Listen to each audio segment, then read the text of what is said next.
Welcome, everyone, to Chirping Zebras, episode 31. Mark Riley alongside Gino Bender Jr., as always, coming to you from AOA Studios in Beverly. Best place to tape anything you're looking to tape.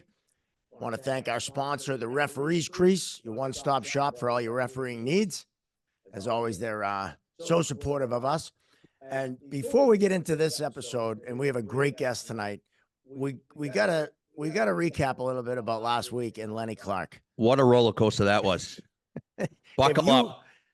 If you haven't watched that episode yet, episode 30, you got to go and watch it and start to finish. It was a long one. Oh, yeah. Well worth it, though. I mean, he is just... If you don't laugh out loud listening to that, there's something wrong with you. 100%. You got to check yourself for a pulse. Yes. Because he is just an amazing entertainer. And his stories, man, 5 billionaires in his phone. We basically walked in and just hit play and just sat back. Yeah. So if you haven't seen episode 30, you got to check it out with Lenny Clark, a Boston comedy legend, movie star, TV star, and just an all-around great guy. Super guy. I mean, he couldn't have been nicer afterwards, taking pictures and all that with the studio guys, Mike, Z, and Cam. It was unreal. Yeah. Great guy. So check out episode 30. Check out all the episodes, actually. And make sure you like us on the social medias and like and subscribe on YouTube. We'll get that out of the way early. Right on. So there you go. So tonight we have a guest that's coming to us from the other coast, all the way out near Vancouver. And very cool. He had an amazing career, played in 9 different leagues, 13 different teams. And he was responsible for a little incident in college hockey game that we'll talk about. And we want to welcome John Newbery to the show. Right John, on. welcome aboard to the Chirping Zebras. Hey, it's great to be here. Thanks so much. And I think the big key word here, allegedly. And You're like the ostrich in Letterkenny. hey, Allegedly. and I have to follow Lenny Clark. Whoa, how about Lenny Clark follows me? Right? Those are big shoes to fill. We can possibly make that happen if you want. Oh, you know what?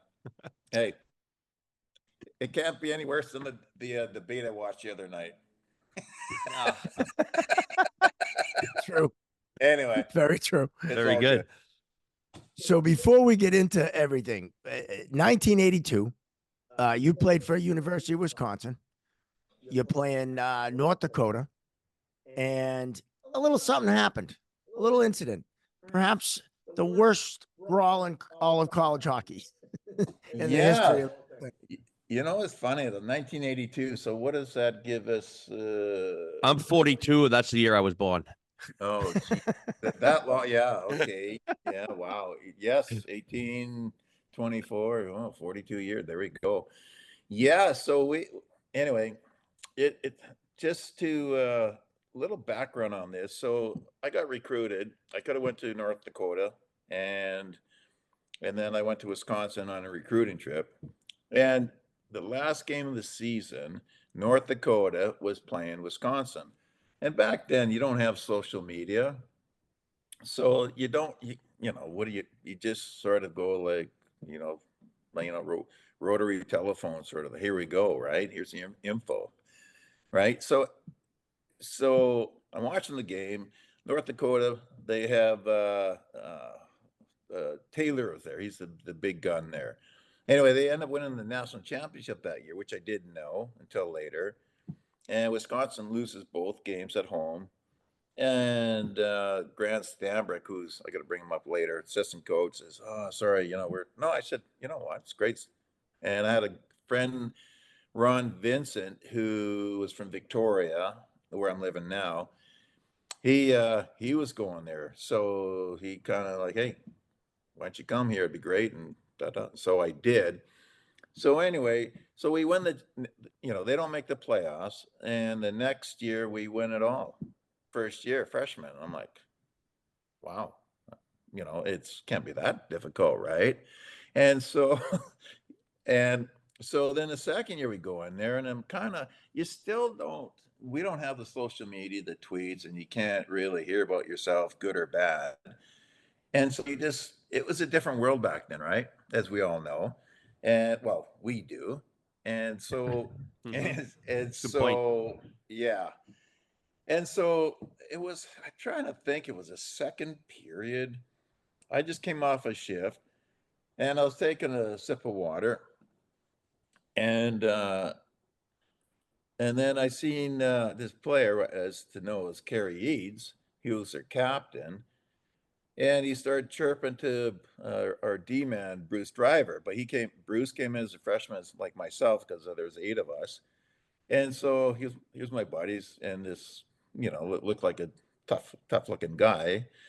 He was like, and I know Bruce didn't want to do anything because he's not that type of player, and so I just said, "Hey, Eads," right? So I'd seen the back of his jersey, and he kind of just ignored me.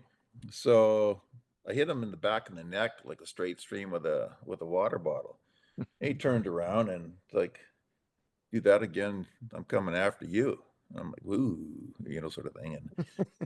And so anyway, I did it again. So he started skating towards the bench. Well, I just straight stream right in the face.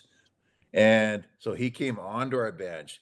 And before I could actually like do anything about it, Pat Ether comes from the far end of the bench. But he's one of our tough guys, defenseman.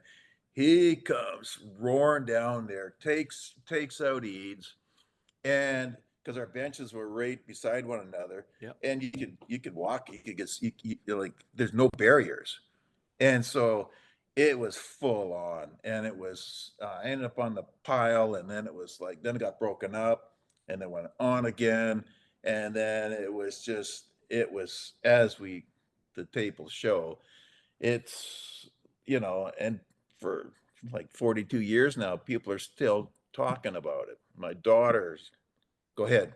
Do you know who the referees were on that game? Was it a Shepherd? You know what? I don't remember. It just, I don't remember. All I know is, I ended up getting 3 games for that. And I'm like, Oh, wow. just for squirting a guy, like, anyway, but it is what it is. And it's like one of the things, but in hindsight now, and the more I think about it, because I would tell people, hey, we won a national championship, but we never talk about that. But this Right. water bottle it just doesn't die. Right. So anyway, I had a good chuckle. But in hindsight, it's too bad Carrie wasn't here or on the show, because we have talked. We did a 3-way radio talk show, and he was on the other end, and Oh, that's cool. this was like the 25th anniversary. But if I would have known back then that he was from Vancouver, right? Big city, and I'm from the island, like, and so we played them in all sorts of sports, and it's like the big city, and we want to beat them all, and it's just, but they're just like the big brother sort of thing. And so knowing that, I wouldn't have done it, because I would have known, because if that would happen to me on the West Coast guy, I've done the same thing. So, but we didn't have social media, so I didn't know who was who or where anybody came from. It was just, and it was kind of a harmless thing to be like. I could never foresee where this went and how it went and how it just got brutal. And then when you hear both announcers, right? And I'm hearing Wisconsin announcers, and I'm like laughing. And there they go again, North Dakota, right? They're at it again, and I'm just like, where can I hide? Because they didn't start it. Yeah, the call of the game, as we'll hear, is just outstanding. I mean, reminiscent of a little bit of Jim Carr and Slapshot, when they're talking about they're in the stands, they're down the runway. You know what? 100%. Let's take a watch of it. We'll play it so that everyone can see it. And then we'll come back and because I have a few questions about it. So check this out. It's the best college hockey brawl ever. Check it out. As back goes Pat Ethier. 12:18 remaining in the third period. 3-0 Wisconsin out in front. And it's loose along the near boards at center ice. Coming over to pick it up. Pat Ethier. Top of the draw. And Patrick moved it out to center ice. Picked up. And it's Driver taking it away from Kerry Eads. Down at center ice. Whips it with it. Coming it over the line on the left wing board. Played it down to the corner. And now we've got Driver and Eads. Just a little pushing and shoving and friendly conversation once again at the Dane County Coliseum. And they're going to talk a little more. And Eads isn't done yet, and Driver's not done yet, but the talk's going to get him nowhere. And the officials in there pushing them farther and farther apart so they can't communicate. Now Eads is over, and he went into the Wisconsin bench after a player. And here we go.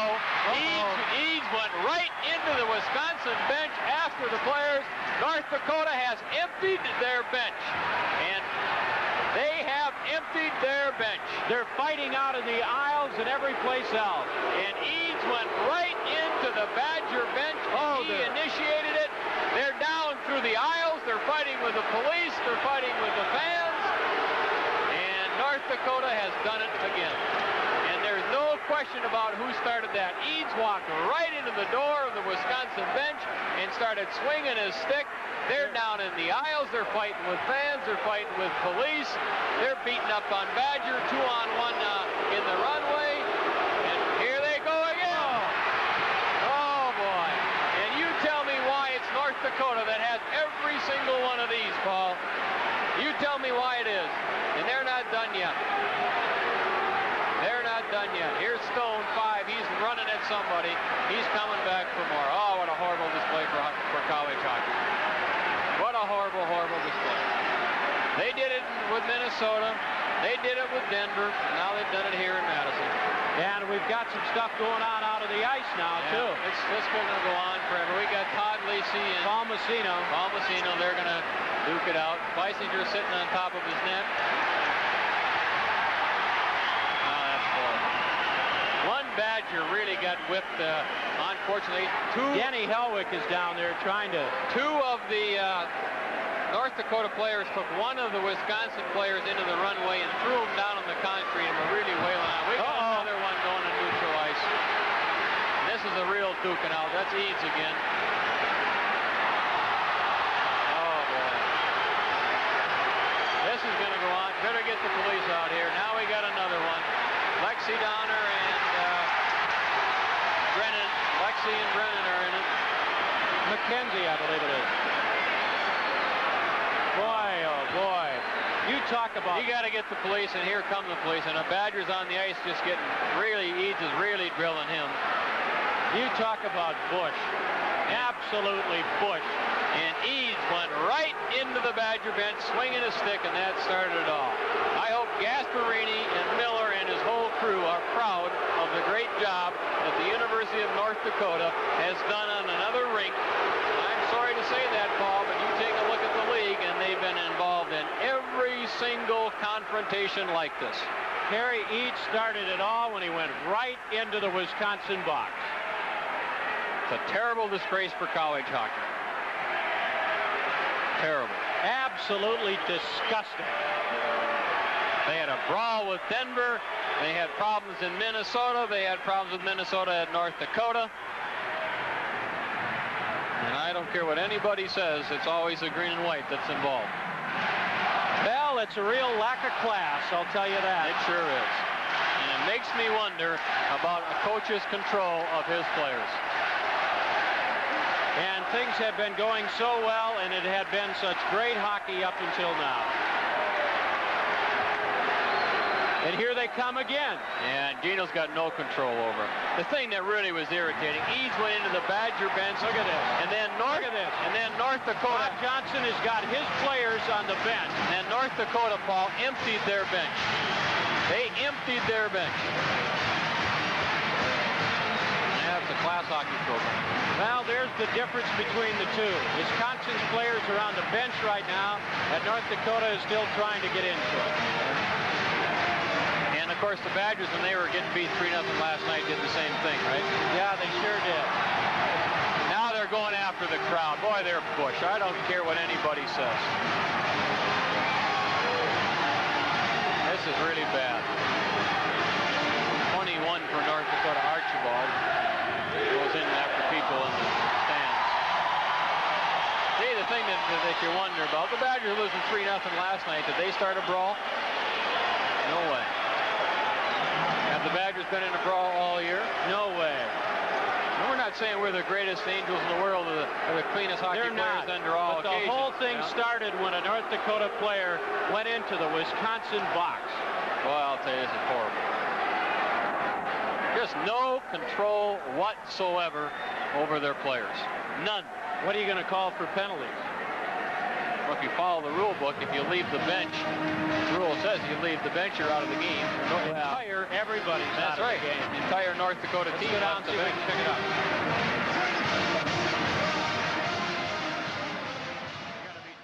I mean, that was absolute chaos. I mean, Wow. And as a referee, when you have that happen, you just sit back like, oh God. Well, see, you guys as like the referees, how would you deal with that? Survival mode. Yeah. Worst to first to worst, right? You just take guys off the ice. You stay together, and you just, if someone's in trouble or getting taken advantage of, you go and help them out, and then make sure you get them off the ice. Yeah. Did the referee know you squirted him in the face? I don't think anybody knew anything because there was nothing ever caught on, so when I had my hearing, I just said, what, me? What? Like, no, I'm here to score goals and, win championships. Like, I don't do that. Right. and so, and then it's like, I don't know how it came up. Well, he's like, he squirted me or something. This is how it started. And so, like, anyway, I guess they, and all, looking back, I mean, I get it. Was it, just didn't mean, but it was what it is. It's just two teams. They come off a national championship the year before. We won the past year. So it's rivalries, right? It's old time hockey in a lot of sense. And it was never chippy whenever we played after. It's never chippy hockey, right? I had death threats going in North Dakota. So I'm like, whoa. And Coach Johnson says, hey, Noobs, you want to play tonight? And I'm like, well, why? Well, we've heard some rumblings. And so we had a police escort going into the rink. And so I'm kind of like, wow, hey, at 17, 18, it all then, right? Mhm. So yeah, you can dodge those bullets on you. So yeah, it was, yeah. But anyway, Most of those times are just threats anyway. Like, usually if there's like a big brawl on Friday night, Saturday's the easiest game all week. Yeah. Usually the case. Playing for Bob Johnson. What was that like? I mean, he's a legend. wow. It's funny because coming out of the junior, I had a coach that played pro, Larry McNabb, and when you lose, like, he was a big tough guy. He fought Don Cherry, and I think you guys know who Don Cherry is, right? Oh yeah. Yeah. Kidding. So, and Don Cherry spoke about Larry McNabb. So when you lost or something wasn't going well, Larry'd come in the dressing room and just tear a strip off, like, the team. So going to Wisconsin, we lose, and go in Saturday, play Friday and Saturday. Saturday morning, team meeting. You're kind of slouching in your chair, and then by the time you're done, you're sitting up and like, that's it. He said, yeah, we just like, hey, go guys, you just got to make these adjustments. And I just, at first, I'm like, what? And we're all looking around and go, yeah, that's just the way it is. So, and Ron Vincent, who played in the BC Junior here 2 years before me, same thing. He just, yeah, he said, Noobs, this is just how it is. And I'm like, well, perfect. So we go and play, make these adjustments, and you win the game. I'm like, my God, that's so simple. But yeah, what a great man. Just, I mean, look at where he goes. I mean, he goes to Calgary. That Stanley Cup basically was his. Terry Crisp, and you know, and a friend of mine said he got drafted by Calgary, and then obviously I was with Montreal, and so he goes, "Gosh, too bad that you didn't get drafted by Calgary, and I went to Montreal. It would be a better fit for both of us." So because Bob knows how to deal with you, and but that's history. But yeah, what a the great coach. And then well, speaking of Bob, so I tried to buy or actually I wanted to wear number 9 because I wore that in junior, and a guy by the name of Lexi Donner had that. So I tried to what if I bribe him, give him $20 or buy him a case of beer.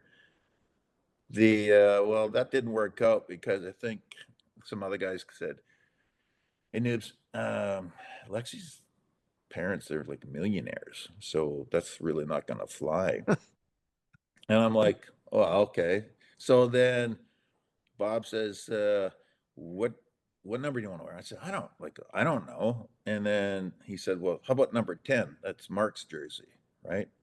And I'm like, I seen the U.S. in 1980 win the gold medal in Lake Placid, right? Still, the whole story still gives me goosebumps because now I playing, for, you know, so the Mark's a Mr. Wisconsin, like, what doesn't he do? And so I said, "Yeah, no, that's just not going to work." I said, I'm not like put a bigger target on your back, right? And so then Martha came up to the hockey office and said, "No, we really want you to wear it." And I'm I don't know. I said, "I got to think about this." And I'm like who do you know? Anyway, I said, "Okay." And then we ended up winning the national championship, so never had to think about number 10 again, right? And then fittingly, not long ago, they retired his number 10. So I get a chance to see, I saw Mark last summer. Cool. Yeah, just a class act all around. And look what he's done with the women's program, right? Right. So just phenomenal. I mean, it's a great family. And it played, not to exclude his brother Pete Johnson, great goal scorer for Wisconsin too. So family's gifted, and yeah, very humbling to be in their presence. That's really cool. That's awesome. Now, you grew up in a small town, I would say, on Vancouver Island.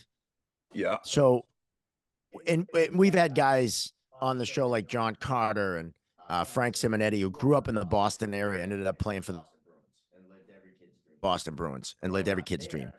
Growing up there, what was the team that you grew up kind of wanting to play for? Was it Montreal? You know, back in that then black and white TV, Saturday, who was all on TV? Montreal Canadiens, right? Just fascinated. Just had to watch the Montreal Canadiens. And then Vancouver was there, but they weren't on TV. Never remember watching them. It was always Montreal. And I don't know, and to say that there is a team, I can't say there was a team. All I know is um, getting drafted by Montreal to this day, still an honor. It's not the place So I'd cool. want to start playing, just because they've got so many great players there. But where would I get your feet wet in National Hockey League and then play there? Because it's just the history. It's like it's like Boston, right? Same history, just and you can't the players and it's and I just like walk in a room of Hall of Famers and like, okay, where am I going to fit in? Like, okay, I'm not taking Gee's spot, right? So He and was okay. oh, like just and what's funny back then? Well, it's like I say, different now, but back then it was like I was like, you go to the rookie camp, and that's fine because everybody on their level, and then you go to the main camp, and then you start seeing it was bizarre to. I think it's just the respect you have, and I'm like, oh my god, like then going to preseason and playing against Philadelphia, and you're taking the face off against Bobby Clark. And I'm like, geez, I remember in elementary school reading a book like about Bobby Clark. I'm like, and here he is, right? It's just mind-boggling, you know, and it just is. I don't. It's hard to, you know, how to say, describe the feelings of it all. It just, and then you see these referees and linesmen that you've been watching growing up, and then now you're here, and it's like it's a different world. And I mean, I'm glad what they do with the guys now. They prep them. They really prepare them for the main stage, which is, but we just kind of, you wing it like, okay, I don't know. I guess we do this. I guess we do that. You know what I mean? So That's wild. Absolutely. I mean, where it is now, where like the American League is and all the training these guys get and the development they have. I worked that league for 9 years, and I saw a guy there for 1 or 2 years, and now they have like unbelievable NHL career. yeah, well, it's development, right? Yes. And you're there. Back then, you know, it's different. You just different development all around, and you know, that's progress, which is great. Mhm. You know, when we'd get a concussion, we'd like, whoa, like, you know, hey, how many fingers you got? And like, I don't know, well, 14. Okay, I'm just holding up one, but that's close enough, right? Just get out there, right? Sit this one shift. Yeah. Yeah, exactly. And then you kind of, you're out there woozy, and then you know, it's like if you get hurt, it's like, well, tape an aspirine to it. You know what I mean? Like yeah, it Slap just some is. dirt on it. Yeah, Yeah. yeah. Well, Put it's some just, butter on it. oh my God. I mean, it's, and there's a million stories like that, right? And then, you know, it's like, yeah, what happened to you? Well, I was in a train wreck, and, but, you know, I'm only on one blade tonight, but I got to play. So, But, you know, otherwise but it was a hell of a ride. Right. Exactly. But yeah, it's bizarre, but it is what it is, right? You want to play, and yeah. And I'll tell you what's really cool about this profession. Like even as a player, as a referee, I've seen the whole country, Canada on someone else's dime. And I've been to Victoria Island, working the Salmon King in the East Coast League. And Vancouver, we used to go to Abbotsford for the American. Abbotsford, yeah. Yep. So like I spent my 30th birthday in Vancouver. Did, like, you know, I had a day off actually, and spent the whole day just touring and all that kind of stuff. So like, what was like one of the coolest cities or one of the coolest trips like you ever landed and you didn't really realize you would be in just because hockey took you there? Well, it's just, I never like, Montreal was always good because of the old form, right? It Oh, it was just, awesome. anytime you're playing there, you get called up, but the nice, you know, and I got to go on the Western swing, so I played in Vancouver, you know, my backyard, and it was really cool. My parents were in the stands, It's and awesome. you know, you look back, and it's, you know, once you have kids, and you see, and you can now understand what your parents feel and think, right? Because it's, you know, they're proud, and like I say, it doesn't matter if you played, you got there, and it's like, how many people act, how many people does that actually happen to? And Right. it's not just hockey, but any sport. And it's not easy because, and I don't know if it's harder nowadays because it's the money's so lucrative. It's how do you, it's a great incentive. And then back then, I think we just loved to play. We just Right. loved the competition. And it wasn't about winning the Stanley Cup, although you want to. Now I'm like, because I missed a cup by 1 year. And did I dream about it for 20 years? Uh-huh. I did, you know, because I've seen guys I play with, Right. you know, run into them, and they go, oh, this is my ring. And I'm like, ugh, like, because that's one thing, it doesn't matter what you do in life. That's one thing they can't take away from you. Right. And so when I see, like Tom Brady, right? I mean, I come out and say he's my favorite. And because how do you go and you win, where he got drafted, what he did, and he was ready. He's so dialed in, and he's never like he's like a role model. He gets everybody around you to be better, Right. right? And it's like you want to play. Hey, you want to play with Brady? Hey, and here we go. So it's it's. I wish he would have played. Could have kept playing, but Me just too. because. So how do you leave New England, go to Tampa, win and by all measures, the 2-year contract he signed, I thought, how do you not I thought they should have won, beat up, I think beat LA to go to the Super Bowl, and it was so close, but they had some, like internal, Issues. personality problem issues, which that was and it's too bad, but Right. yeah. Anyway, it's like, so I don't know. It just anywhere you played. I mean, I went into the Spectrum in Philly, right? And I thought, wow, Broad Street Bullies.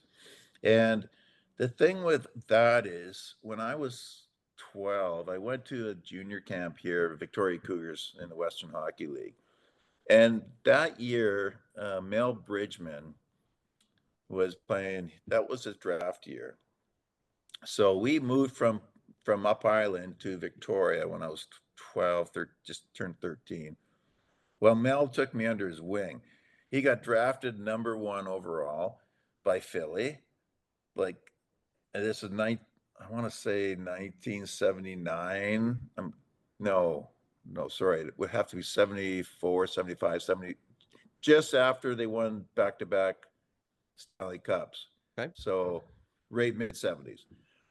Anyway, so his parents are looking for going around with a realtor, and so of course I don't want to do it. I want to hang around with Mel.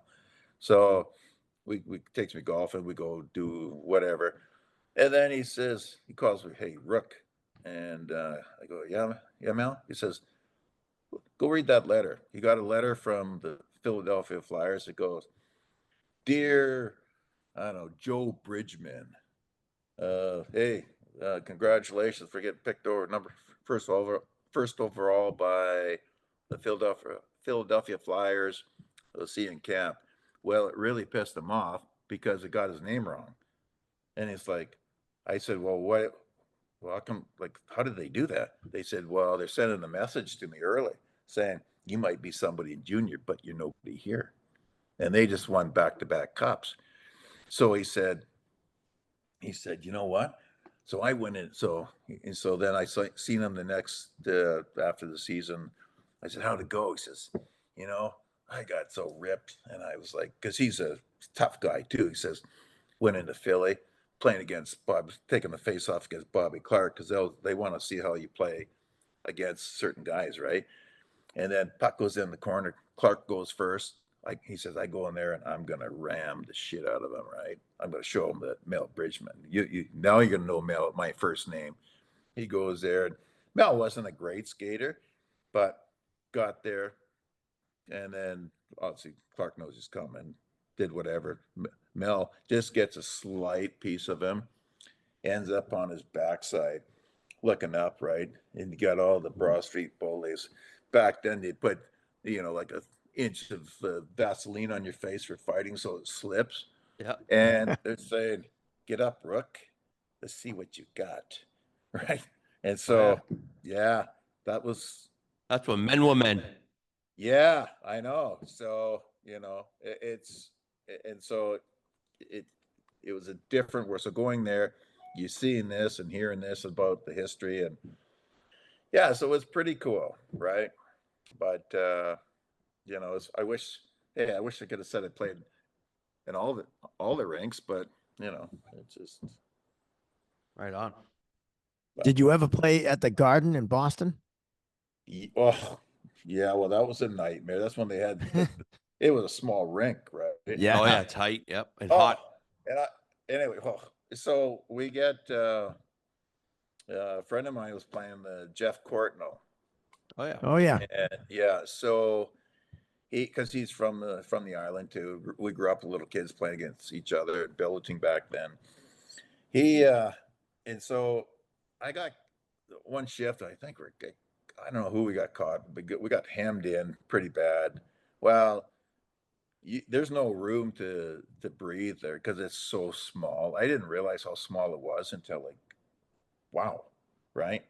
And the lack of gas in you, like I was cooked, and it's like it took a while to kind of shake it off and before I could go again. But wow, so but that's a game where Terry O'Reilly, he had, I don't know, he bumped into our goalie. I'm just trying to think which one. So Nyland turns around and he sees that and he goes down and sure enough, right, the gloves are off. And then O'Reilly goes, "Hey Chris, hey, sorry man, I didn't accident." He says, "Yeah, I know, but you know what I gotta do, right?" And look at these guys, chuck them. It's like, Jesus, like I, I, and I look at why do I get room out there? Because you got these guys that look after you, right? As long as you're not go around running like you're untouchable, right? You still, because your own team will probably in practice beat the shit out of you if you start acting like that. So Right. That's the yeah, truth. that's because they say, well, if you Yeah. start doing that, then I got to protect you. But so Right. so you kind of you learn, there's the code and the rules that you kind of unwritten rules about how to, yeah. But back then, what I liked is everybody could fight and play. And you had to be tough and be able to have skill. Yeah. Well, that's just the way, like when I went to Montreal, that's my draft year was same as Doug Wickenheiser, #1 overall by Montreal. And John Chabot was another centerman. And so anyway, I had to go against, well, they put me against Wickenheiser. And it's like he come from the Western and I'm obviously from the West, but he played major junior, but I wanted to go the college route. So I played tier 2 junior. But when we were out, they wanted me to come play for Victoria and then meet up in the Memorial Cup and have us. How do we do? How do we play, right? And against each other, or so. Because both Western boys, and I don't know if the Western scouts want to pick the Western boys. The Eastern scouts want to go pick the boys from the East. So it's one of these, and so so right away it's like he, I don't know, he did something. I turn around and I'm like, what are you doing? Like, what are you gonna do about it? Well, drop the gloves, going at it. Now it's a 5-on-5 brawl, right? Big tweet, change, go out again, go in there, and somebody give him an elbow. So who's the first guy he sees? It's me. Oh, jeez. I said, look, I didn't do that. And so he throws one at me. Okay, here we go again. Another 5-on-5 brawl, right? And so then they finally split us up because like now you get pissed off because you're going like you want to make the team, and I don't care if you're #1 draft choice or not. Yeah, you're in the same boat as me here. So but what's funny later, and it's like we chit chatted because that's what guys do, right? And I'm like, I just said, hey, I didn't do that. And he said, yeah, I found out you didn't. And I'm like, but he said, anyway, you have your apologies and whatever, but great player. Unfortunately, he went to a team that I, like Montreal, like I say, start somewhere else because it wasn't his style, wasn't my style per se, and so, that's just the way it is. Nowadays, you can say, I don't want to go play there. I'm going to go Right. here, right? you know, you have choices, which I understand because there's some organizations, whether it's hockey, football, whatever it is. Well, now it's so big. There's so many options, right? Back then, you didn't have that many teams, so you really didn't have no place to go, and you had to be good. Well, you know what? It's one of those things where if you say anything, then you're gonna starring in Slapshot too, because that's where they're gonna send you. Right. Nowadays, You know? just to say, oh, what can I do for you? Lay out the red carpet. Yeah. Well, exactly. So you know, and so that's like I say, no choices.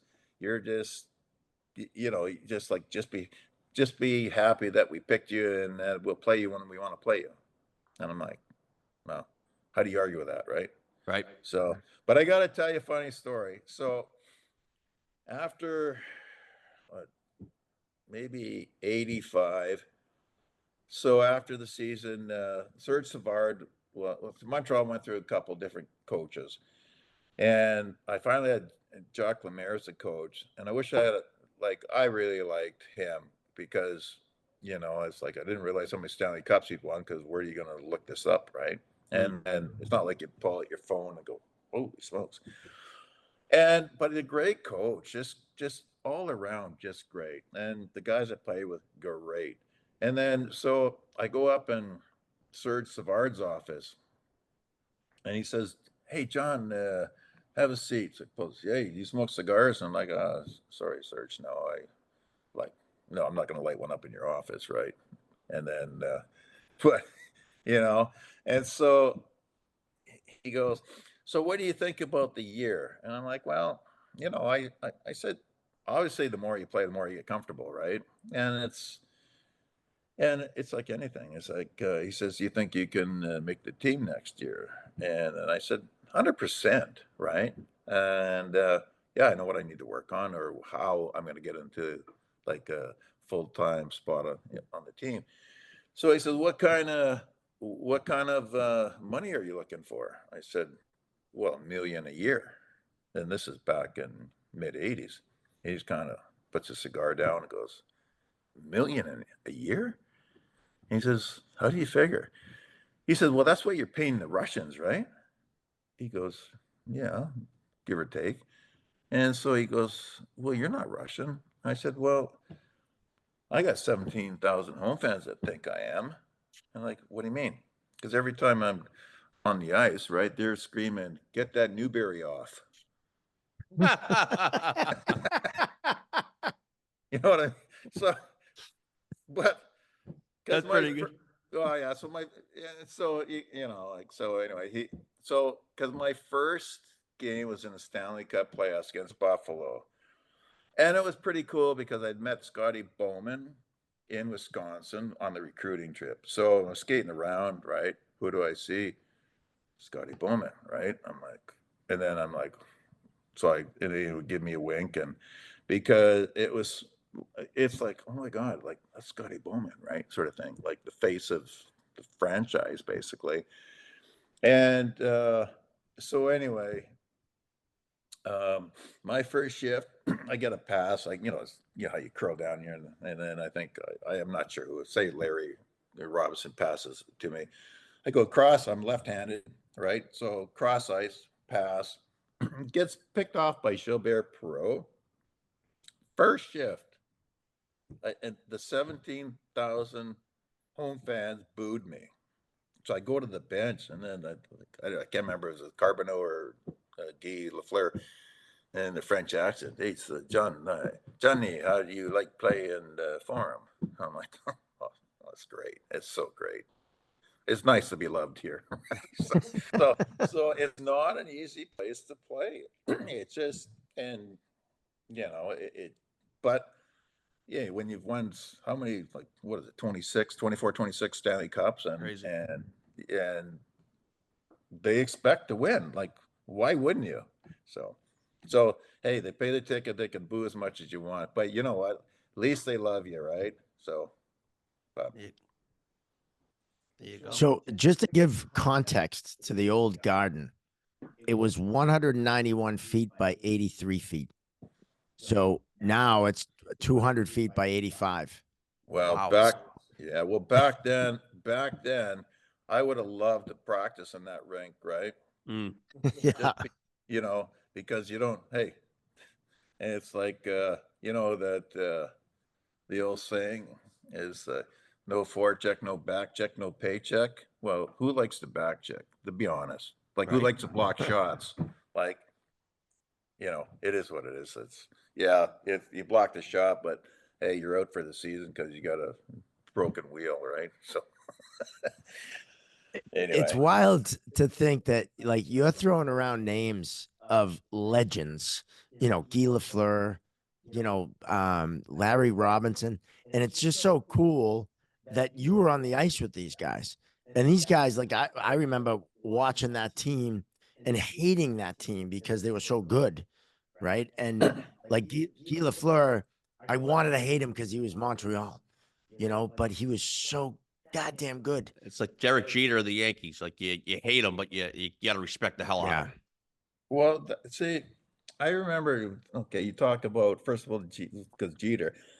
I remember I was at work and I saw this Sports Illustrated cover, and I didn't realize, and this is all before social media still, and they had a picture of Jeter on the front with four championship rings on in 5 years. Right. Like, what?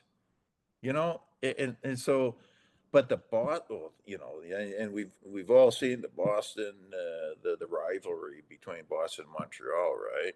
It's the And best. then, and I still, I'll joke around like a lot with friends here, and just because at the end of the day is, it's not the players. Like back then, you stayed on teams forever, Mhm. usually, right? Yep. But now guys are all over the map all the time. So is it really a rivalry? It's the old school type where they like that because that's what they remember. That was when hockey was fun. That's when guys were up in the stands, and it was craziness. But they also played each other like more often. Like you say, play Montreal in October, then you don't see him again until January. Yeah, I mean, yeah, and I look at, and I don't know how they, you know, watching the hockey now, and I look at the playoffs, and I don't know, I don't know what the rhyme or reason. I mean, but it it seems like if they had a different playoff structure where, so every game during the season, doesn't matter what division you're in, and I get that for travel, right? Right. But is rank them. So if you're 16, you're playing one. Doesn't matter where you are, right? I like that. And just because then you're going to think every game that you're just not into, you need those points because you want to be up there, right? And then because at the end it's you're going to be in your own division, your own side of the bracket, right? Why not? So what if you got two Eastern teams playing? Like Right. you want to get the greatest matchups ever because every when I watch it now, and I'm like to hear your opinion, but the first round is usually the best, the funnest round to watch because maybe the guys are, they're full of beans, and and then it, it's just entertaining, and there's more feistiness, But I don't know what thoughts. Yeah, I think the playoffs should definitely change because you have teams that are better than other teams that are basically kind of being punished because of the division they're in. You know, I think you rank them 1 through 8 in the East, 1 through 8 in the West, and then just let them play. And so there's a benefit to coming in first because you get the 8th place team. You can come in first now and end up with the 2nd place team. Yeah. And how is that fair when the 8th place team is playing like the 6th place team? It just goes against logic. It's kind of like in the NFL when you got a team that ends up with a home game and they have like a 500 record because they won their division. Well, It just doesn't make any sense. with the football part of that, I'm like, well, how did yeah, 100%, right? So and it's all about, money right now. So it just, everything is. But when I look at, okay, you guys will know this wholeheartedly. They win the President's Trophy, Boston, right, with a number of points, and then they got to meet Florida. Well, that didn't work out well, but thinking Boston, Florida in the final, Kachuk gets Marchand. That would have been unbelievable. That would have Yeah. been, hey, that would be really fun to watch. Must see TV right there. Now, Well, yeah, go ahead. go ahead. No, go ahead. No, go ahead. No, I'm done. No, I was just gonna say, do you think like the NBA, they have that like mid-season tournament? Do you think something like that would work in the NHL? I don't know. I don't see. Hockey is so different. You wonder why guys, like the fighting.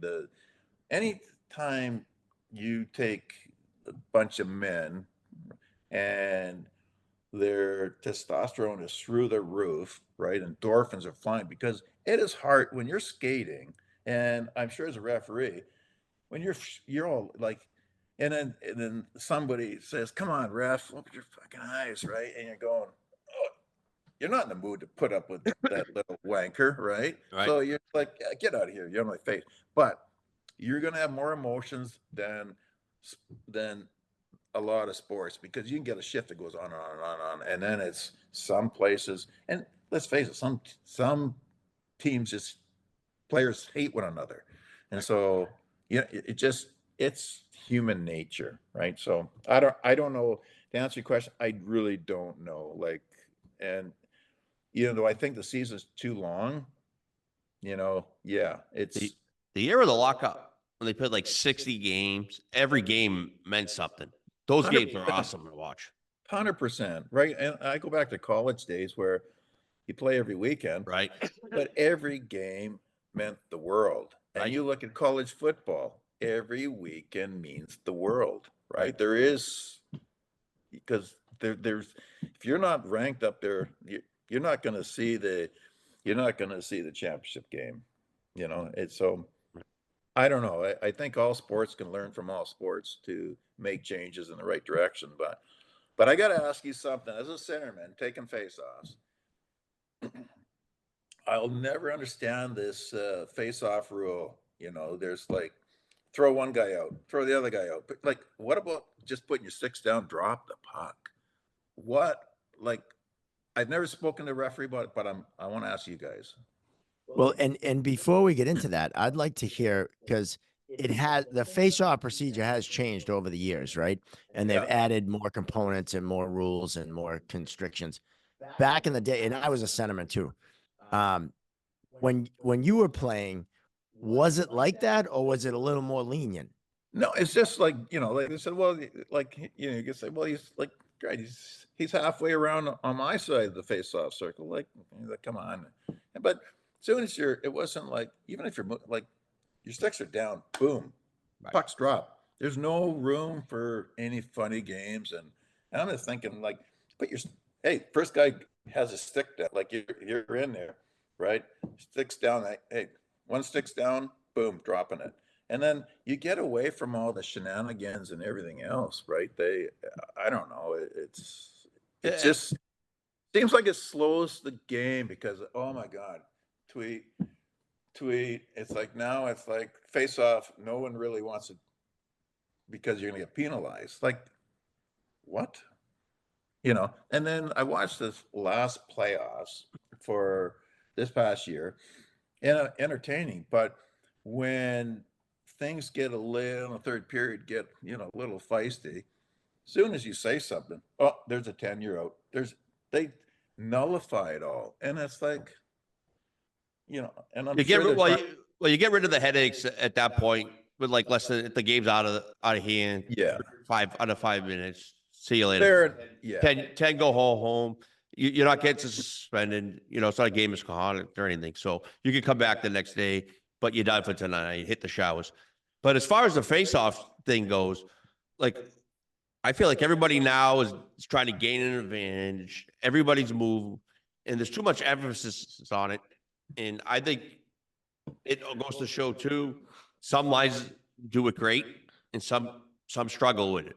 And it all depends on the lines too. So like you watch the NHL, you'll see a handful of them never having an issue.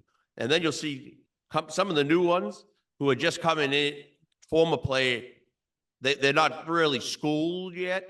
It's all about communication. It's all about your demeanor. It's all about your energy. And it's all about how you command the face-off. And Fair enough. And there's a lot of components to it. I think the Yeah. biggest thing is, you know, a linesman or anyone dropping the puck wants a fair face-off. Like that's the goal. You're never going to have a perfect face-off, Right. but No. you want to have a fair face-off. And I'll tell you, in the championship game, and I said this back when it happened, the college championship game last year, Denver and BC, including the Denver BU game before that, the Denver center cheated the whole game. He had his legs swinging around before the puck even went into the ice. And it actually led to 2 goals, 2 important goals. And I was going nuts watching this, going, why is this kid being allowed to cheat like this? But I don't blame the kid. When I used to take faceoffs, I'd cheat my ass off until someone told me to stop, right? Well, exactly. And Look, well, so there you go. It's like, no, like, but you think that the coaches or someone would have that chit chat in between periods and go, hey, these faces, this is what they're doing. And it's so have that conversation, right? But I remember, you know, how you, like I said, the heat of the moment, you're yelling at the referees and blah, blah, blah, right? So I won't say the referee's name, but I just said, open up your freaking eyes, right? And he says, John, get over here. And I'm like, okay, well, what? And I'm just like, I'm so mad. He goes, hey, listen, I'm not going to see everything, right? And yeah, do I make some bad calls? Yeah. But hey, do I get on your ass when you make a bad pass? I'm like, Was it Paul Stewart? touche. yeah. Paul, you know, but then bring Paul Stewart, Boston boy, right? Oh yeah. Okay. Yeah. First guess. First guess. Yeah. Yeah. So Paul, he goes, this is when the high stick, you get blood, then you're, Oh yeah. then it's like 4 minutes, right? So one of our players got, this was down in Sherbrooke at the time. So this, I said, oh, it was only 2 minutes. So I said, Stewie, he's got blood. He looks at me, he says, he says, piss off, noobs. He said, I get more blood out of a pimple when I pop it off my ass, right? And I burst out laughing. I'm like, okay, well, That's stupid. well, you guys know, right? Oh, that's excellent. Yeah. So anyway, it's all Who good. is so back then we've talked about it where the referees like Paul Stewart, Andy Van Hellemont, Bill McCreary, you know, that you had Wally Harris. You had these guys that were personalities and they commanded the building and you knew what you were getting. Who was the ref that you found the easiest to deal with, or the ref that you like to have on a game? You know, when you walked in the building, you were like, all right, good. We're gonna be okay. Well, like you say, the list that you gave, you can't, I think Andy Van Hellemont you knew what you're getting, right? And if you tried something, because everybody's going to try a little this, a little that. And if you get caught, it's like, you know, like, you know it. You just know it, right? And there's no, like, hey, how you doing? Good. Go for a beer later? Yeah. Okay. Well, you know what? You know, hey, look over there. You know, whatever. And but they're like, referees are people. Like, we're all people, and we're all gonna have our moments, and we're all gonna have our good days and bad days, right? That's just what it is. But you know, and I just find like these guys aforementioned, they communicate, right? You can go in there and it's like, come on, boys, like, really? Like, you know. And so speaking of refereeing, I got to ask you something that happened in the junior leagues, Memorial Cup this year. You guys mind? No, not at all. Yeah. Okay, so this one player says to this other guy, stoppage, play or whatever. And the one player has just standing there. He's got a bad shoulders. It's kind of like, so this one guy goes, "Hey, next shift, hey, I'm taking you out.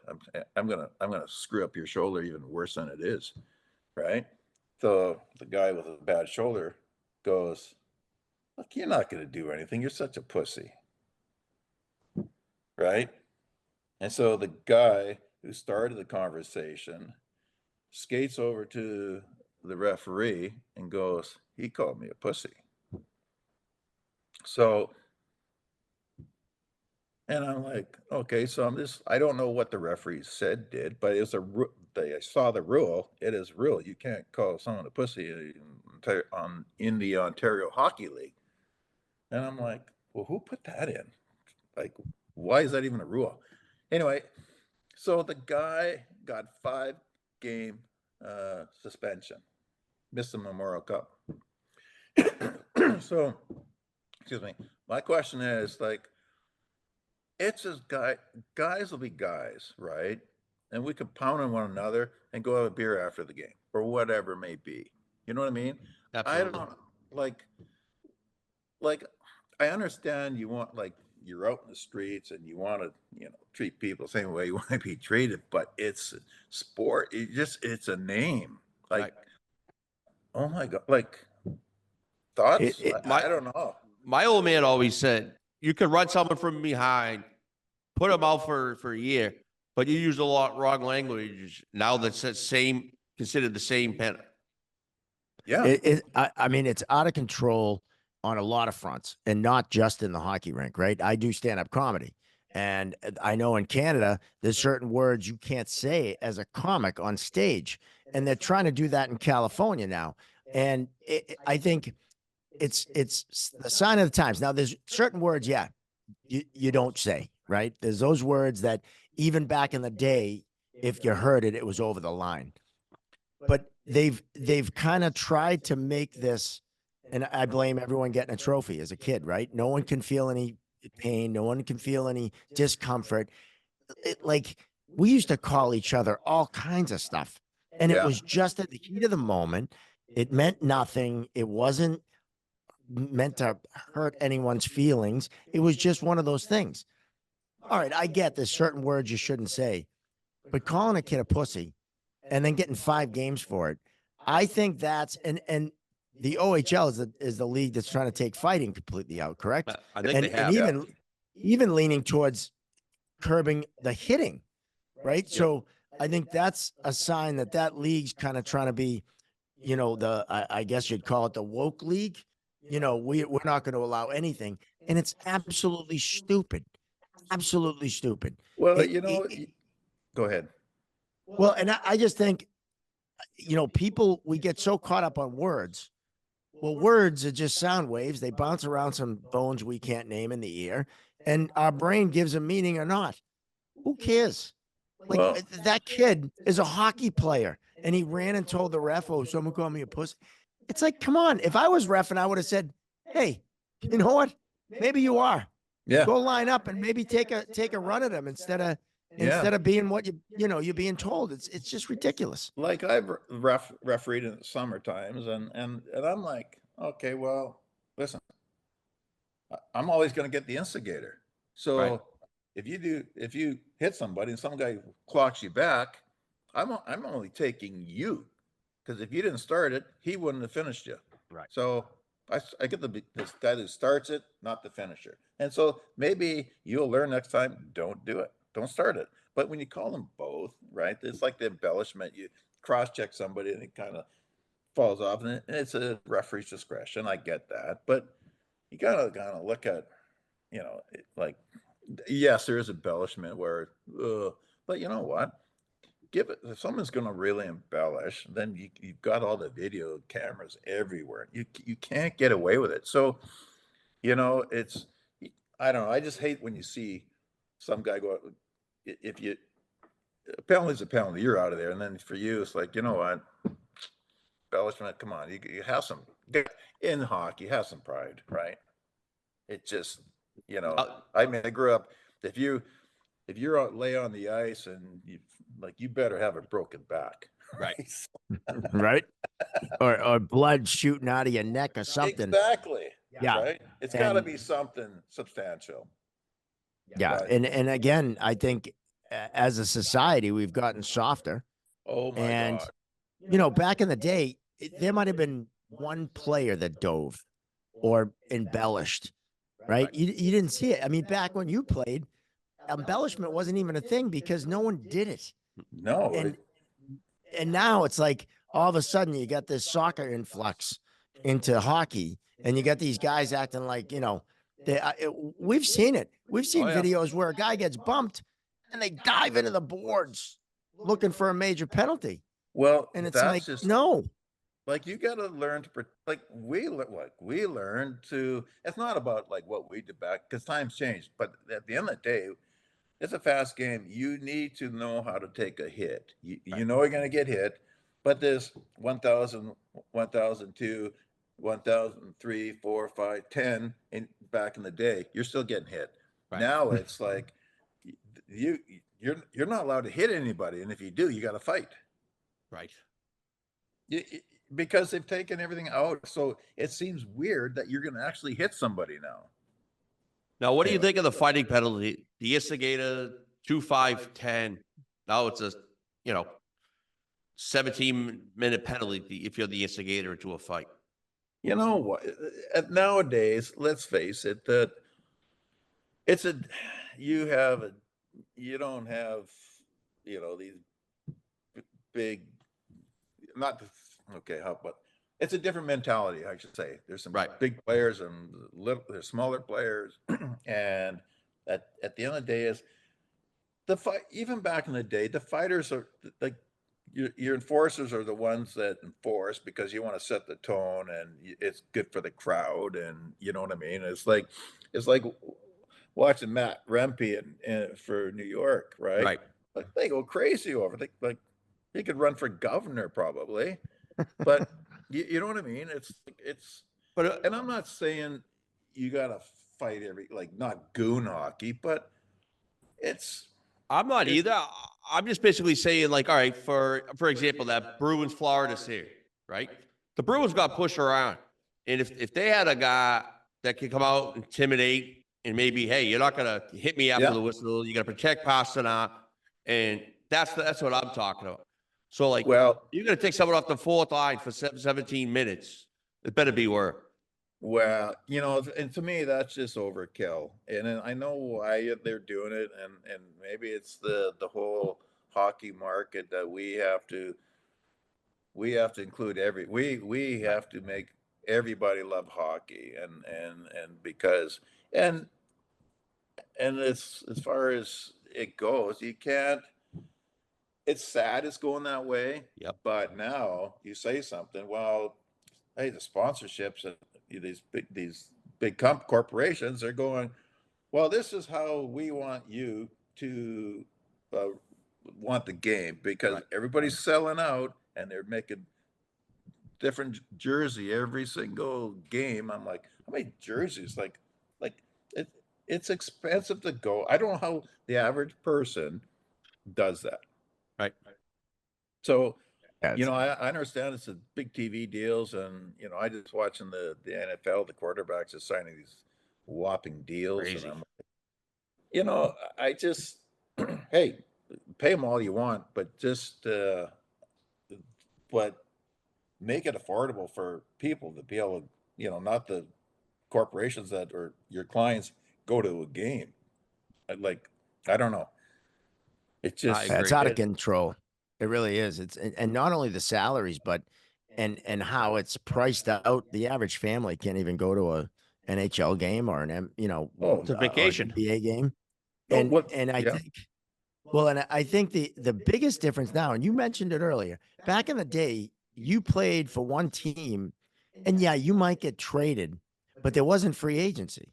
So, No. if a player started with a team, they played with that team the whole season, their whole career. So they had that bond with the fans. Like you brought up Terry O'Reilly, right? Yeah. Boston loved that guy. he epitomized Boston, Yeah. and he loved Boston back, and he was with the Bruins his whole career. Now, so you buy a Terry O'Reilly jersey, you don't have to worry about next year. Shit, I got to buy someone else's jersey. Yeah. Now, Right. I used to joke and say, I got to make sure if I'm buying my kids a jersey, it's the right guy, because I don't want to be in, it's on the Marshalls rack for $10 next year, Yeah. and you got to go buy another one. Hey, Um, Marshalls. that's a big difference. You said Marshalls, the kid's jersey. Oh, yeah. Did you have mine for $10? If I find one, I'll grab it. Absolutely. The only thing is I'm going to send it to you and get it signed. That's what I want. Boston players. So you guys know Barry Peterson, of course. Oh yeah. Oh, love Barry. So him and I grew up on the island. He's how is he related? I can't recall if he played in Nanaimo as I did, and Larry McNabb. So he always talked about Barry Peterson, and I know because I played. Barry's a year older, but played against Barry every second year growing up, and I looked at him, and I'm like, God, like he reminded me of Bobby Orr, and and then seeing how he played in Boston, and it's like he's just all around just a great person, right? Yeah. So I met him in the airport. I'm like, you're Bobby Orr. She says, yeah. So can I have your autograph, right? And I said, yeah, sure. And I always think, they talk about who's the greatest ever. Well, times change, and I had a chance to play with never against Bobby Orr, but against Wayne Gretzky. And I used to sit up in the rink and after practice and watch them. What do they do? Because you try to like what makes this guy so good? And it was all of them. And then guy, Grant Fuhr was the goalie at the time, so I know him from back in Victoria here. And we were at a place, and he come over to say hello, and I'm like, hey, I'd rather go sit with you guys, right? Because they got Messi, Anderson, you got Coffee, you got Gretzky. I mean, he says, yeah, nice group, isn't it? I'm like, yeah. I mean, how cool is that, right? So, but yeah, there's so many, sports is so, it's great, right? I don't know about well, I know it's so expensive now, like even here because now it seems like you got to go 12 months of the year. Mm-hmm. But what a great way of getting mentoring kids and how and they keep them, everybody is a group, and you're basically staying out of trouble because you're around your team. There's no time there is time, but you're usually, there's somebody in there that's taking you under their wing and showing you the ropes, right? And if if your attitude is off a little bit, they'll take you aside and chat with you, and you deal with it. So, but it's all good, and it's like would I want to do it all over again? 100%. My body would probably disagree because it's like now I'm looking at it like, holy smokes, why is that? Why? Like, yeah, it's just, Oh yeah. yeah, we all, hey, we all went through that, right? So just, it is what it is. And, but yeah, I do it all over again for sure. Love it. One question I wanted to ask you, John, is, you coming from Canada, and you had mentioned it, you went the college route, which a lot of guys didn't do. They went to they went the major junior route. Yeah. And back then, if I believe correct, or I remember correctly, if you played major junior, you lost your college eligibility. Correct. So what was behind that decision to go the college route instead of the major junior route?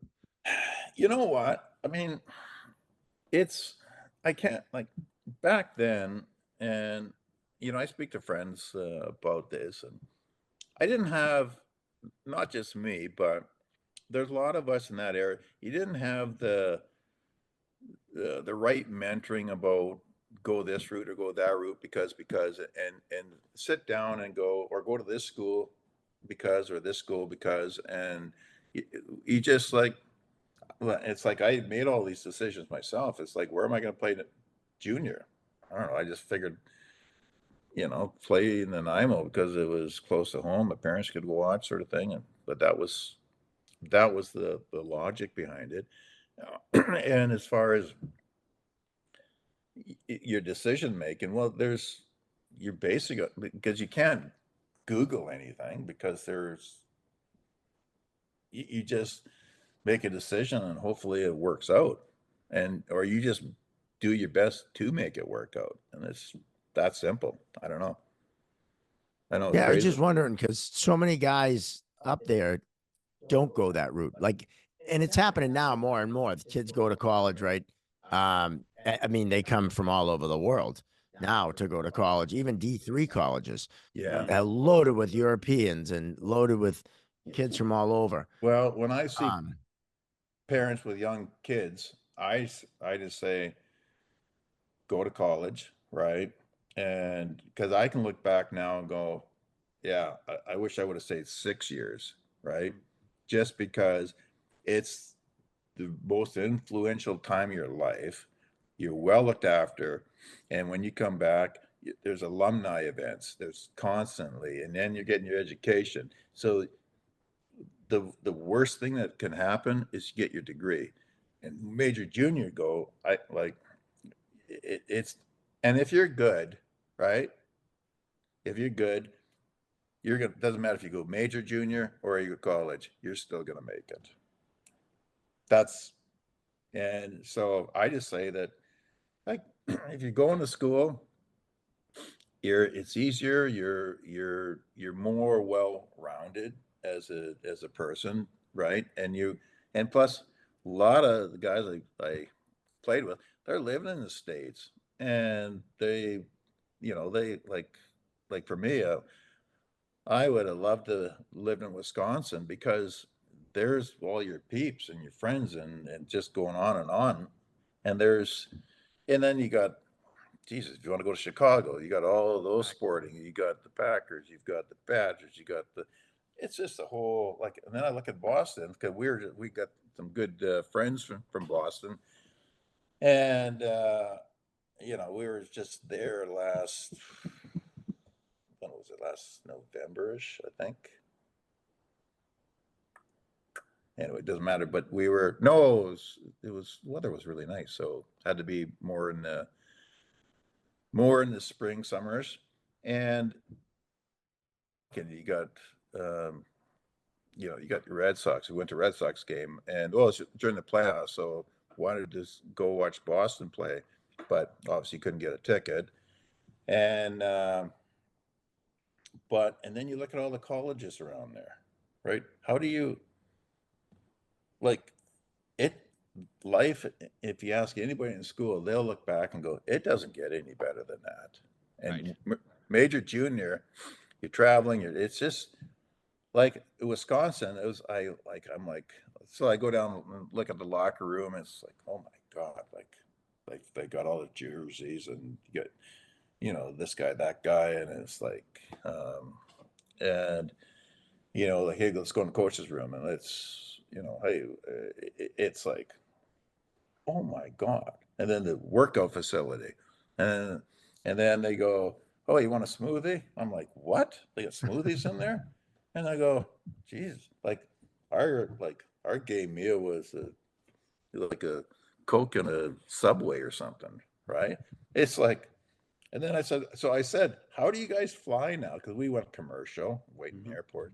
Oh, they bought a jet, outfitted with 70, I think, or something like that, first class seats. And I'm like, that's how you guys travel? Yeah. Pre-game meal is at Lambeau Field. Like, oh, how come we had to go to McDonald's always, right? No, right. a little exaggeration, but it's like, why wouldn't you want to go to college? Right. Just for all that, you know? And then it just, it's, and I must say, and the way they do things, and you look at the tailgate, you look at the rah. I like watching the football Saturdays, college football, just for that. It's just it makes you feel young again, just because you go back and it's like, oh my God, like I used to be that young. Like, Right. no, I must have skipped a few years somehow. And was it the Smooth It that got you to choose Wisconsin over any other school? Well, we didn't have smoothies back then, you know. It's like, yeah, Wisconsin was just, I don't know. It was, I think Ron Vincent, because he's from Victoria, and I worked at hockey school with him that summer, or the summer before, and I was like, I guess I felt safe, right? And like I said, it wasn't like my parents are going, well, what?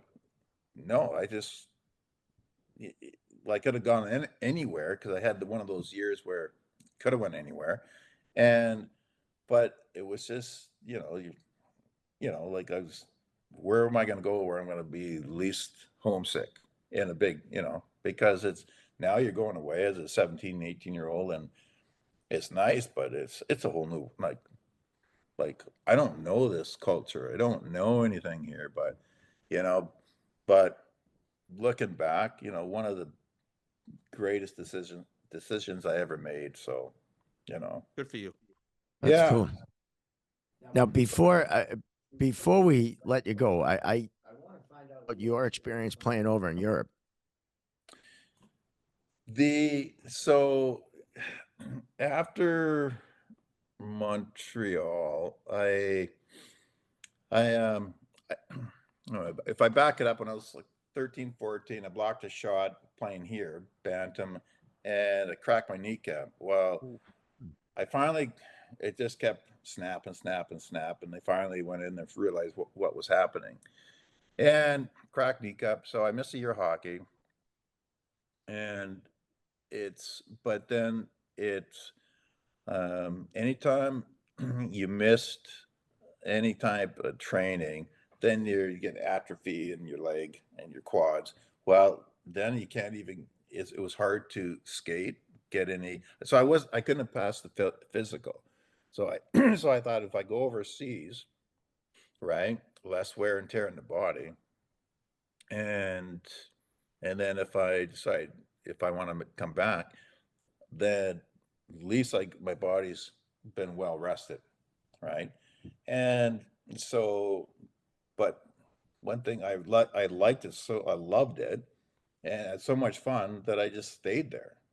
And so, and that was the reason for me. It's, I got to, that's another, I wish I would have, if you're not going to play full time in the National Hockey League, right? I'd say go over to Europe, it was in Switzerland. Excuse me, great place to play. Sweden was another fantastic place to play. I got a buddy overseas ref in Switzerland. He loves it. Absolutely loves it. Just signed another 3-year deal. Former NHL referee, got let go, got hooked up over there.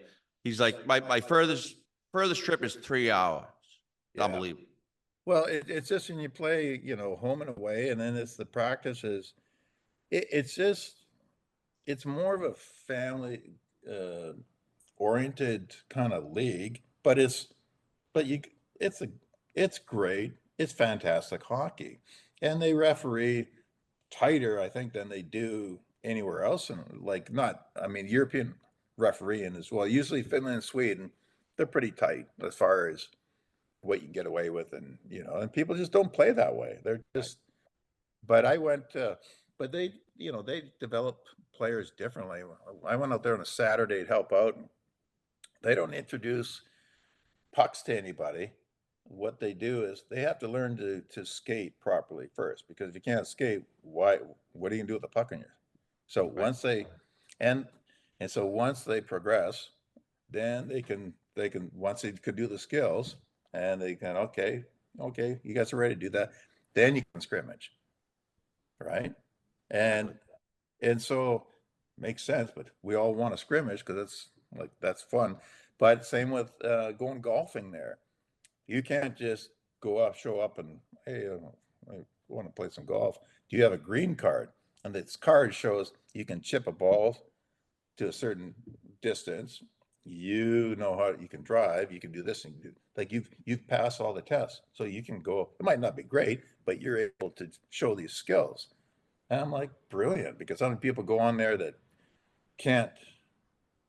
Like, So you play with Riley. oh, Hey, I'm not that bad. All right. We had a golf tournament. We did a little golf tournament with Terry Koharski was in town, and he was on a guest a couple episodes ago. So we played a little golf, and yeah, it was a little rusty. You know, that's all hey, right. you know what? You probably had COVID, right? Yeah, I'll go with that. I had COVID. And you know what? You just probably got rear-ended. So the fact is you're out there, right? You didn't like wave the white flag. You actually got out there and you made a difference. So Well, kudos to you. Well, he played with righty clubs. I think he's a lefty. Well, that's what he kept saying to me. I think you're a lefty. It's like, fuck well, you. You know what? I hit a big putt. Yeah, he did. He did.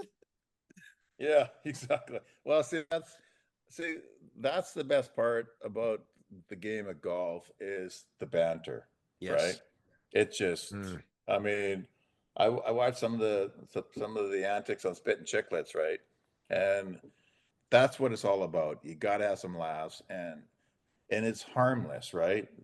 Everybody's just having a nice laugh at it. So, and it's like when you talk about the stand-up comedians, if you're going to go up watch a comedian, right? Why wouldn't you expect?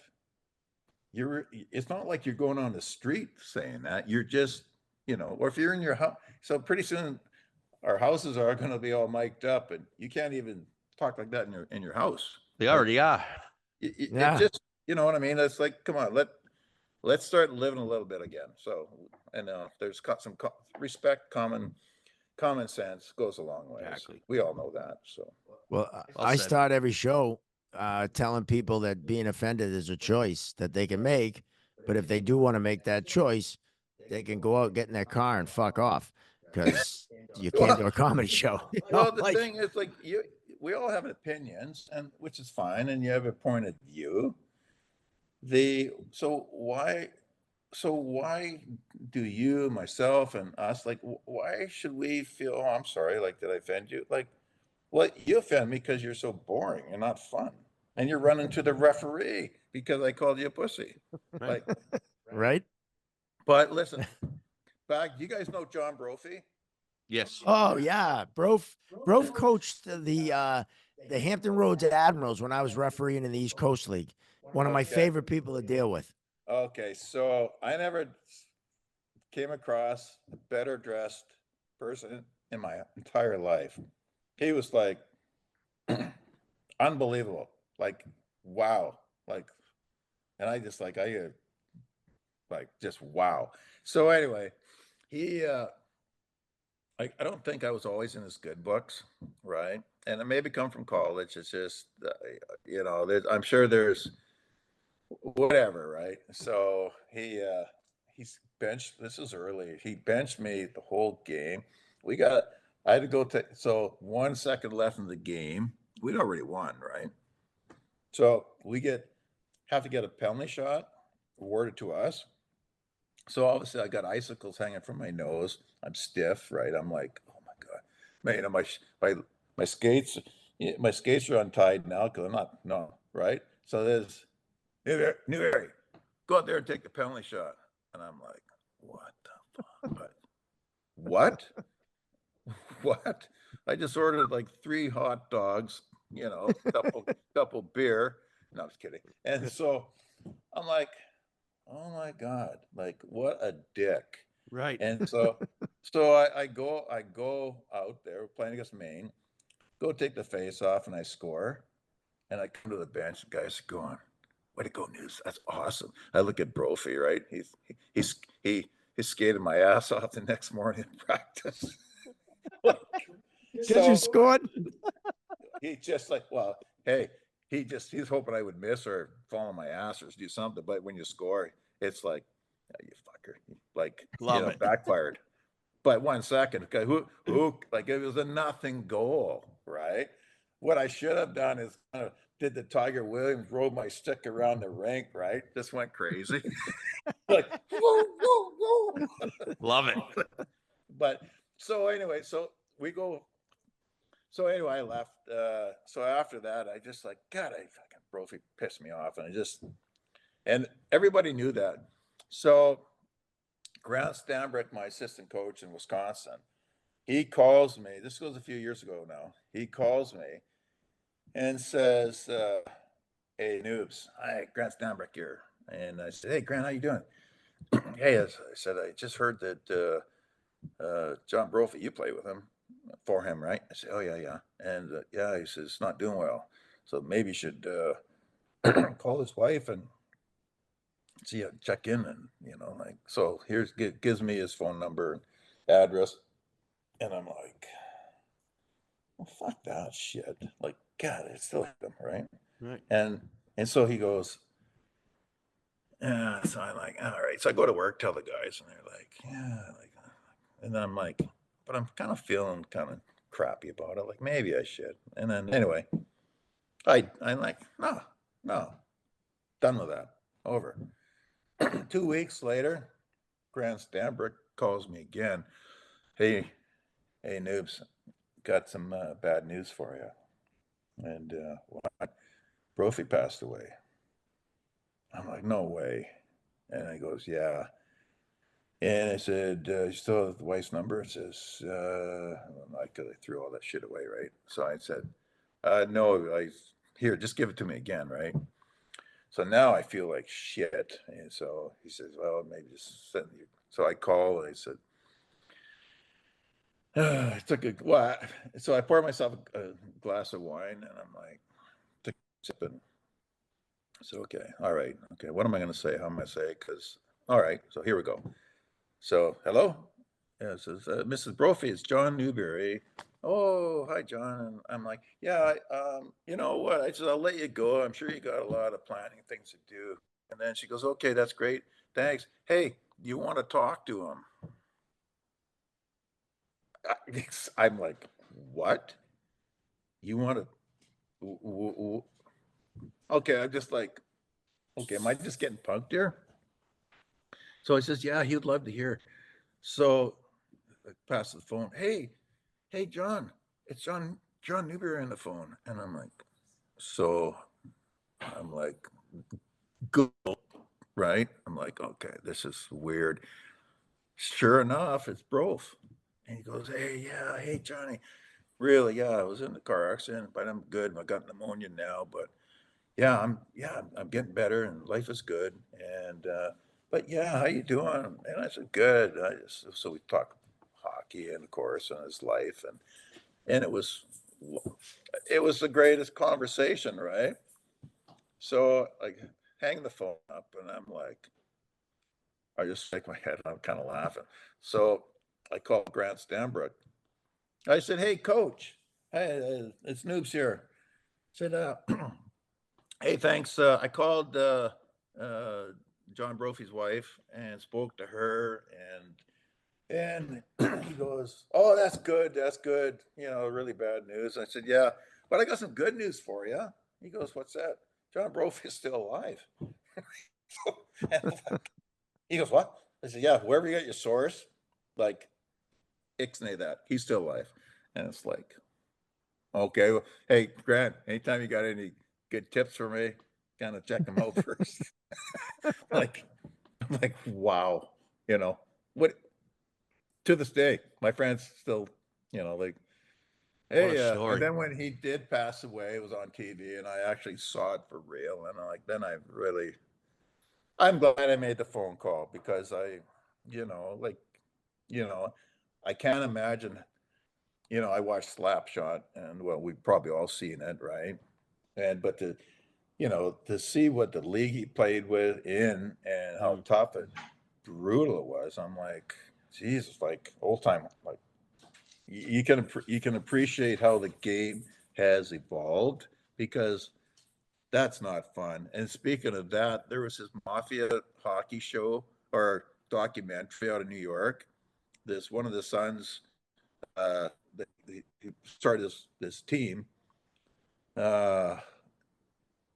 anyways, his dad was part of this mafia family, and Was that the Danbury Trashers? maybe that's it. Yes, Yeah. yeah. So I watched this, like, oh my God, like, What a scene.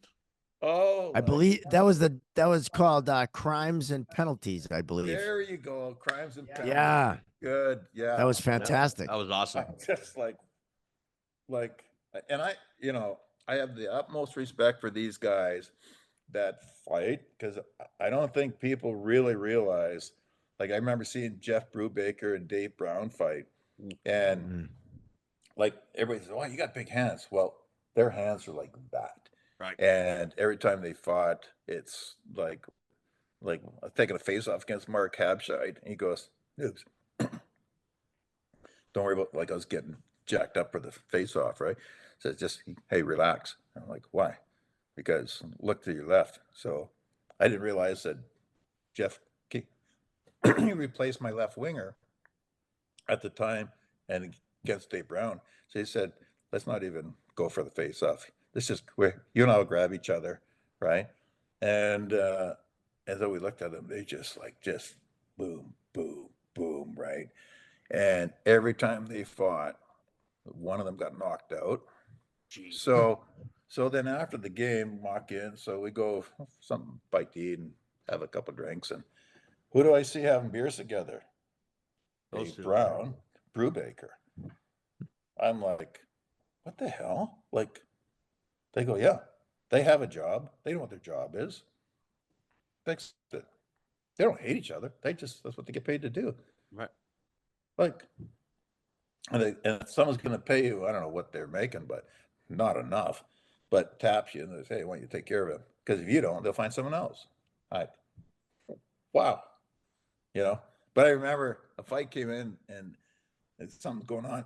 Dave Brown looked at me and goes, hey, Noobs, you don't want any part of this, do you? I go, you're a wise man. No, I don't. It's like playing in Edmonton. I asked Chris Nyland, I said, good Boston boy, and I said, Chris, you fight Semenko, like, you're in that league, right? I said, I got to play against him. What if he wants to drop him? Because I'm not going to back off. Like, we all can fight, but he says, I'm going to say, right, I don't even want to fight him, but if you fight him, hit him quick and then pull him in, because if he hits you, you're going to end up there in the press box, like, and your career's done. So, you know what I mean? And I didn't realize how big a boy he was. Like, holy, like big, like, these are big mutts, right? Oh, Yeah. And when it's like taking a sledgehammer, hitting your buddy over the head. Well, that's like getting punched by these guys. So no thanks. So that's when I want you guys to get in there real fast. Yes. Okay? Yeah, right. Yeah. Right. Linesman, now we're friends. Yep. Yeah, Make exactly. friends with the linesman. Yes. Absolutely. Oh, God, that's why. Hey, listen, before the game. Hey, listen, what are you guys doing after the game? Hey, first three rounds are on me. Okay. Yeah. Keep Keep it fair. Keep it fair. it fair. Keep it fair. Keep it fair. Exactly. Right. I know. So. Oh man. Well, John, this has been awesome. We really appreciate you coming on and sharing, your career and your stories and This was awesome. it's just so cool that you played an era that's just so different than now. And, you played with guys that it's so cool to talk to someone who played back then. I do a lot of stuff with the Bruins alumni and at different events and stuff. We just did a bowl with a Bruin event. It's so great to hang with guys that get it, right? And that Yeah. played and Yeah, good worked point. and scrapped and weren't treated like, like you just said, they had the plane with 70 first class seats. It's just cool to talk and hang out with someone like yourself who was there when hockey was hockey. Well, I appreciate that, and I remember just back to, like, it seems like I've got like, I really love my time, and will always be grateful for Montreal. But then I kind of think, I have so many Boston stories, and I'm like, why is that? Like, it's like, it's more my personality, it's bizarre. But so I remember playing it was, we're in Providence for an exhibition game playing against Boston, right? Who goes by me is Raymond Bourque, right? And I'm like, Jesus, that guy's built, right? And then I started thinking, because when I my first training camp, we go in for the physical. Okay, guys, take all your shirts off. Take the shirts off, and I'm seeing, holy shit! Like I'm looking, these guys are built and in shape. I said, I think they sent me the wrong program. Look, I'm like, wow, like, but now you're with the big boys, right? So it just, yeah. That's awesome. But anyway, it survived, kind of. But anyway, hey, I appreciate you guys. I really do. I'm glad we finally got a chance to do this. This was awesome. Yeah. And, yeah, I mean, I will love to stay in touch. And Absolutely. I'm in Boston. It'd be fun to actually, go out and have a chit chat with you guys. So If you come to Boston, we'll get you to Fenway and we'll get you up on the monster. oh, sweet. We got That's we sweet. we know a guy. Yeah, I'm sure you guys know a guy. we know a Get us few on. guys. If you come to Boston, we'll take good care of you. Well, so I better get some Boston caps and, well, here, Yeah. hold up a sec.